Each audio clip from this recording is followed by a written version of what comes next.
I just took half of a hot yoga class at a time I don't normally take it with a teacher. I intentionally typically skip just because our energies don't align. But today I needed the yoga. I needed to do something, and this was the best option. And it was a really interesting practice in recognizing that there was going to be things that annoyed me, because when our energy doesn't align with someone, that doesn't make either one of us like better or worse. It's just not the vibe. But when that happens, things can be very irritating, and irritations can be very triggering or anxiety inducing. And so this was an interesting practice because I knew that I was walking into that. Like, it wasn't a surprise. And I've talked about this before when I teach or with friends or in teacher trainings, this idea that like our experience can be ruined. Like back in the day, going to the movies with the family, it's like your experience could be ruined by the person who was like really noisy, opening their candy a lot or talking through the movie. Or in a yoga nidra class, your experience can be ruined by someone else who is snoring.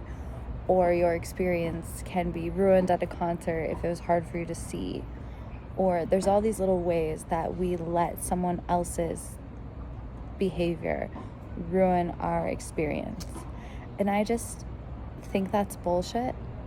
I don't want to give my power away like that. I've known that for a while. I've been working with this idea of like, the only person who can ruin the experience truly is me, because it's my perspective that can change. It's me needing to like shift something, needing to see that the inconvenience, the ruined moment is just a moment, just a sliver of the experience, and there's typically something greater going on. There's definitely space for gratitude, etc.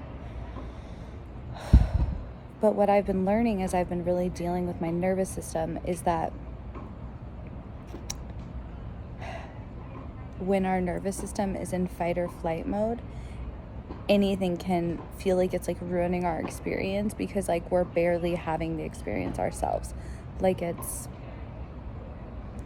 so like we're gripping, we've got our big bag of our bullshit with us, and like it's so fragile, this little thing we're calling an experience and our hopes associated to it, that like then someone opening candy noisily or snoring can literally send us off. And that's really not like the culprit. So I took the class, but I like did my own thing a little bit, just respectfully, like moved some poses that felt better in my body, just modified for me. And then there was like a natural break in the class, and I was like, I want to leave. Like, I'm good. I got kind of what I came for out of this, and I want to go. And normally I wouldn't leave because I would feel like I shouldn't, or I would feel bad or whatever. And I was like, no, I'm not going to sit here for like another huge chunk of time and be uncomfortable. I got what I wanted. I feel peace. I feel good. I'm going to just quietly let myself out. And I did. And that is a practice in reduction of people pleasing for sure. So I feel good about that. And then I also feel good about the fact that I put myself into this experience. I let myself feel into it and have a nice time and a boundary. And then I removed myself from it when I was done internally. I didn't wait for it to be done. I waited for me to be done. I chose me.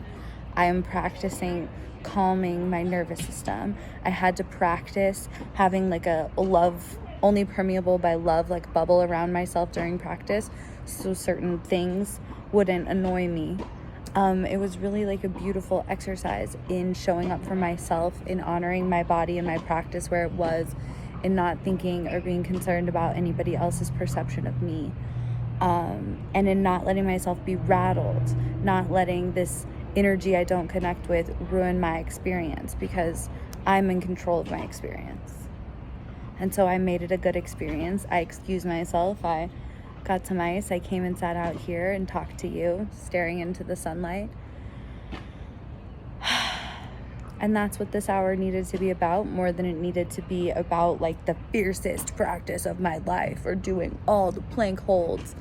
No, like I learned about myself, I moved my body, I let stagnant energy flow. And now I'm rambling, so I will stop. But this is me reminding you that nobody can ruin your experience unless you're giving them the power to.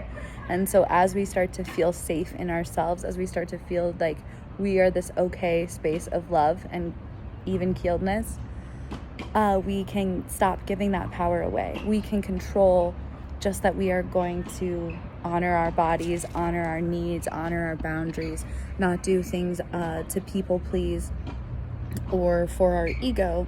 And as we do that, hopefully we feel more content and grounded and grateful for the experiences we are enjoying.